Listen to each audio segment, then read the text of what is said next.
안녕하세요. 김성학 변호사입니다. 저는 제주 임대차 변호사로서 수많은 임대차 사건의 변론을 성공적으로 수행해왔으며 현재 다수의 임대차 사건을 수임하여 변론하고 있습니다. 상가 임대차에서 가장 민감한 이슈 중 하나가 바로 권리금 문제입니다. 특히 임대차 계약이 종료될 때 임차인이 어렵게 쌓아온 영업기반과 기존 권리금을 온전히 회수하지 못하는 사례가 빈번히 발생합니다. 권리금은 단순한 재산상 이익이 아니라 임차인이 시간과 노력을 들여 형성한 영업적 가치의 결과입니다. 오늘은 제주 임대차 변호사로서 임차인이 권리금을 확보하기 위해 행사할 수 있는 법적 권리와 구체적인 대응 방안에 대해서 설명드리겠습니다.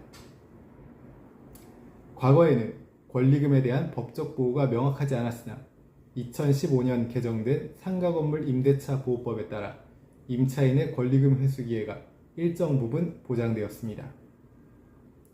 상가 임대차 보호법 제10조의 4에 따라 임대인이 정당한 사유 없이 신규 임차인의 주선이나 권리금 회수 기회를 방해하지 못하도록 규정하고 있습니다.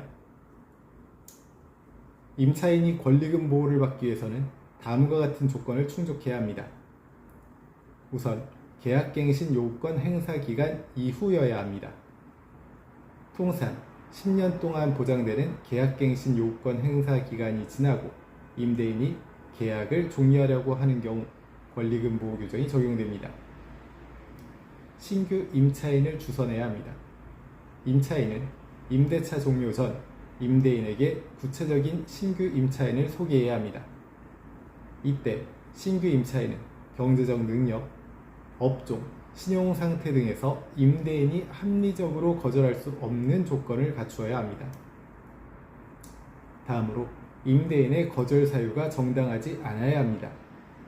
임대인이 신규 임차인을 거절하는 경우 법이 정한 정당한 사유, 예를 들어 신규 임차인이 임대료를 지급할 능력이 없거나 영업 허가를 받을 수 없는 경우 등의 사유가 있어야 합니다. 실무적 권리행사 방법으로는 첫째, 계약 종료 6개월 전부터 준비해야 합니다. 상가임대차보호법에 따라 계약 종료 6개월 전부터 임차인은 신규 임차인을 주선할 수 있습니다.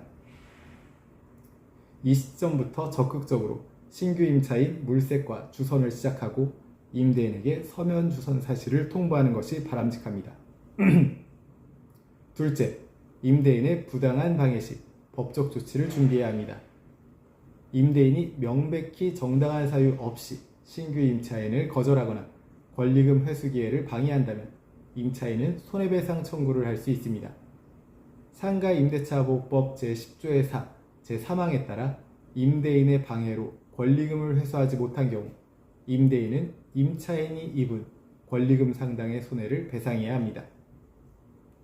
셋째, 계약서 작성 단계부터 권리금 조항을 명확히 할 필요가 있습니다.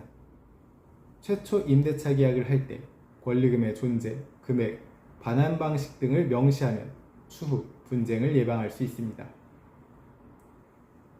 제주 임대차 변호사로서 강조하자면 상가 권리금은 임차인이 쌓아올린 소중한 자산입니다.